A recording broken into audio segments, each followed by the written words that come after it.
Hi, my name is Pasquier. Before I begin, please take note that you will find on my channel videos in English with English subtitles and videos in French with French and English subtitles. At the time of recording the video you are watching, I have not yet added English subtitles to all my videos in French, so please be patient and come back in a while if you can't find the English subtitles yet. Now, in this video, which is meant to complement my presentation entitled Learning and Teaching According to A Course in Miracles, I deal with a simple truth about the study of the Course, but perhaps a difficult one to accept. That truth is that no one really wants to take this course, or even, for that matter, can succeed in it or pass it. It may seem surprising at first glance to say such a thing, but if you have understood the exact meaning of the course and are honest with yourself, that's what you will find out at some point.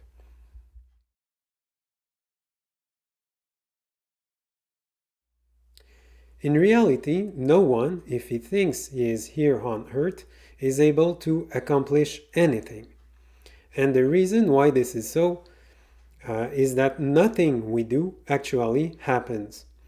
Exactly like in a dream or a movie, absolutely nothing happens, even if our thoughts and emotions tell us otherwise, letting us believe that events are happening, events that we believe are real, and that are therefore serious, grave, important to us.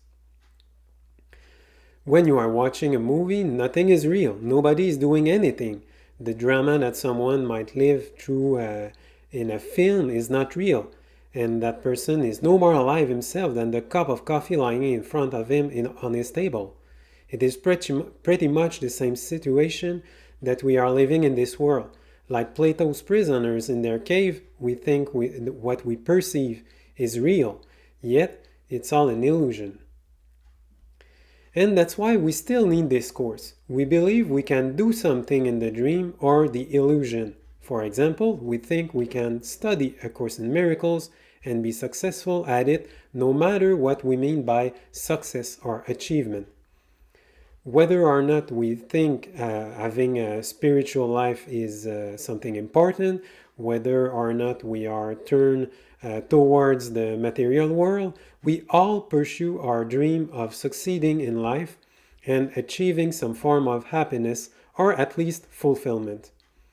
This sense of success or accomplishment is achieved by getting an education, finding a job, building relationships, engaging in leisure, sports, cultural, artistic, or intellectual activities, and also by trying to understand and apply A Course in Miracles. Some even believe that it is important to spread what they think is the message of the Course, to teach it in the traditional sense, trying to instill in others what they think are the precepts of the Big Blue Book. But if someone does this with the intention of accomplishing something he believes is his mission, he has not understood the true meaning of the Course at all. We do not have a mission, and we cannot have one. We can only awaken from the dream. Teaching the Course, is that what I'm trying to do in these videos? I have explained what it means to learn and teach in the video I was talking about a moment ago on this topic, and I invite you to watch it for an answer to this question. I also answer it in the first video on the language of the Course. We cannot know objectively, beyond any doubt, what motivated a person to act, love or the ego. Although a person's conduct is sometimes very revealing. For example, when we get angry and act in a senseless way or insanely, as the Course says, we can conclude that this anger comes from the ego. But the question is always, is it the ego? Is it a game of the ego? Or am I inspired by love? And this question can only be applied to oneself personally. One can only answer it for oneself. In the words of the Course, the question would be, how can I use what happens to me to learn my lessons of forgiveness. Or, to quote directly from the Course, the test of everything on earth is simply this: what is it for? The answer makes it what it is for you.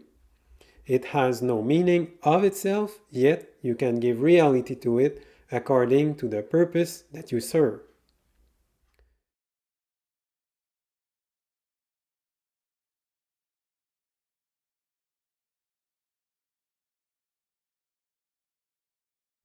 So, what is the world to us? What do we use it for? Jesus also asks the question in these terms. In a situation in which you are uncertain, the first thing to consider, very simply, is what do I want to come of this? What is it for?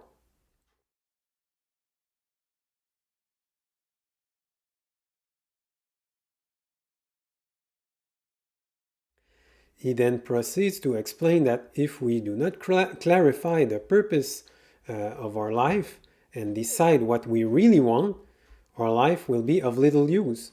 In other words, we have to ask ourselves if we want to continue using the world for the ego's purposes, for personal aims, to achieve our egotistical goals, and that's why we do unconsciously, without even thinking about it.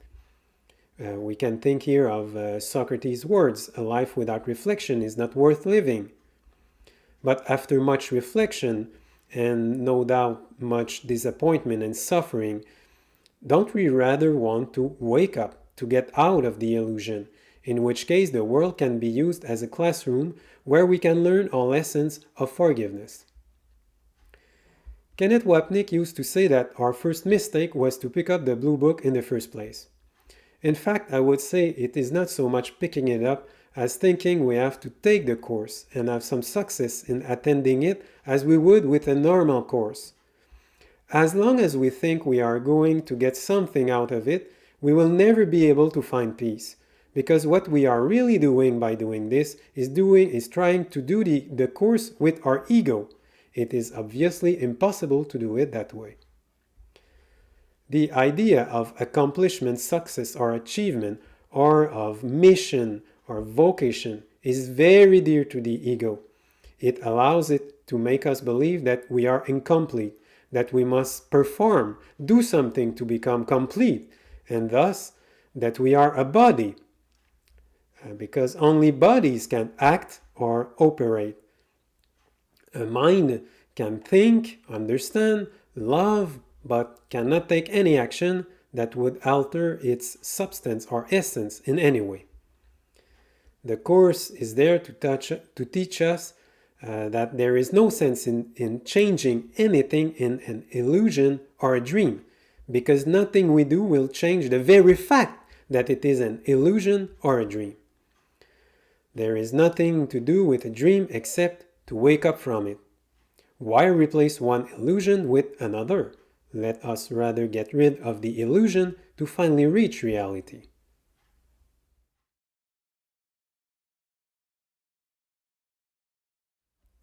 In a sense, we are all bad teachers and bad students of the Course. It is very important to put our ego aside and admit it honestly.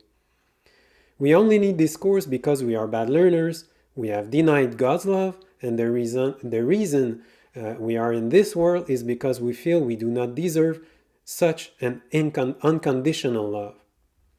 It is therefore crucial to recognize that we resist the teaching of the Course, that we do not assimilate it easily. We do not practice the lessons correctly, we do not accept the world and others as they are, we do not manage to not judge, to forgive completely. But the Course often reminds us that it is not even necessary to succeed at something or to do anything. It is enough to have what Jesus calls the little willingness. This willingness is full of restraint or moderation because it comes from the mind, not from the will itself. It is not a desire to do something. It simply means having goodwill or a little faith.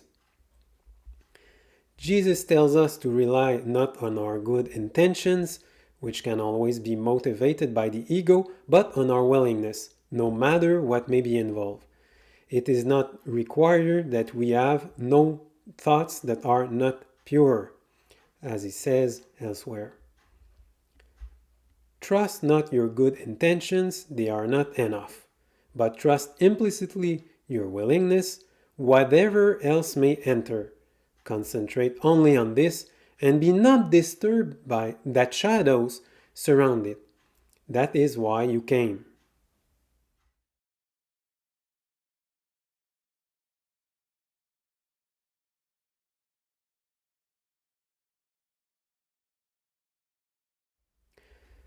This willingness is therefore rooted on the one hand in a firm will coming from the mind to know the truth, but also, on the other hand, in letting go, in a total surrender of the will.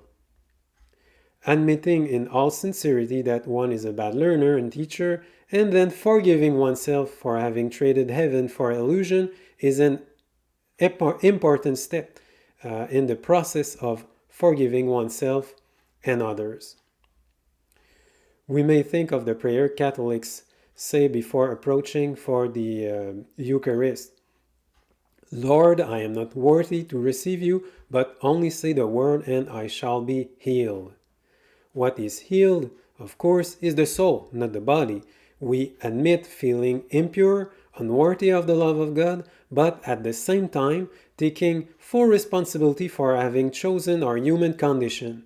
We accept the darkness of the world we made, while being kind to ourselves, because Jesus says it is only a mistake we made, an error we have to correct, and not a sin we have to be punished for. To quote the Course again, we are no longer disturbed by the shadows. What shows how much we do not like ourselves and think we are not worthy of God's love is our propensity to not believe in ourselves and to undermine our own projects, or on the contrary to succeed but feeling guilty for having what others do not have. Anyway, nothing is working in the long run in this world, so we do not have to feel sorry for anything. Again, we do not want to take this course because we still believe that we need to do something to value ourselves. It is through our actions and our relationships in the world that we believe we can derive value. Yet we do not need to do anything, because the problem is not what other people are doing or what is happening in the world, or even our own behavior, but what we think, and therefore it is our thinking that needs to be changed, not the world or people. The idea that I need do nothing appears in several places in the Course, and the whole 7th section of chapter 18 explains this idea. I need do nothing indeed except not to interfere, says the Course. In other words, one simply needs to get out of the way, to put one's ego aside, for in order to be at peace, one must stop being afraid, restless, searching and constantly wanting to act. When we are tormented and no longer know what to do, let us stop for a moment and remember this. Now, you need but to remember you need do nothing. It would be far more profitable now merely to concentrate on this than to consider what you should do.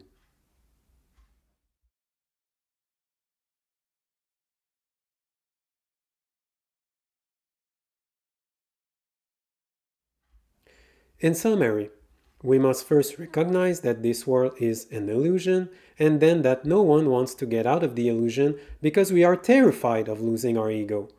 And this is because we all, without exception, believe that we either do not deserve God's love or that we must face His anger and terrible vengeance for deserting Him.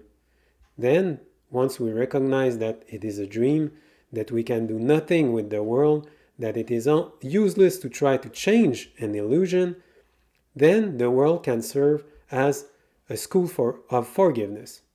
In fact, it can only serve to express the love that we are, even if it is a world that was originally made to attack God, to escape heaven, to cut us off from God's love. We can return to heaven by forgiving, that is to say, considering as null and void the fundamental error we and all others have done, by believing that God would punish us or that we do not deserve His love. Finally, the only way to pass the course is to know, after waking up from the dream, that you have never failed it, and therefore never had to pass it. It teaches us that we have done nothing, that no one has done anything. We, as individuals, have done nothing to anyone, and no one has done anything to us. Nothing happened.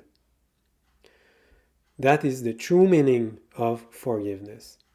We are always and forever loved by God, no matter what we or others may think. The Course says that heaven is in us. In fact, it specifies that the word in is not necessary, that it is we who are heaven, because we are the ones created by the Creator, so that we are His kingdom. To realize this, however, we must remember who we really are. The proof that almost everyone has forgotten is the very little love that adorns this world. The paradox of any spiritual path is that from this point of view, studying A Course in Miracles or following any other path is perfectly useless. It is truly a journey without distance. But since we have forgotten that we are dreaming, no longer knowing who we are, we still need to study A Course in Miracles or follow a similar path to realize it. To realize, in fact, that it is a path that, once crossed, fades away by itself and disappears forever. In short, that there has never been a path because nothing has ever changed.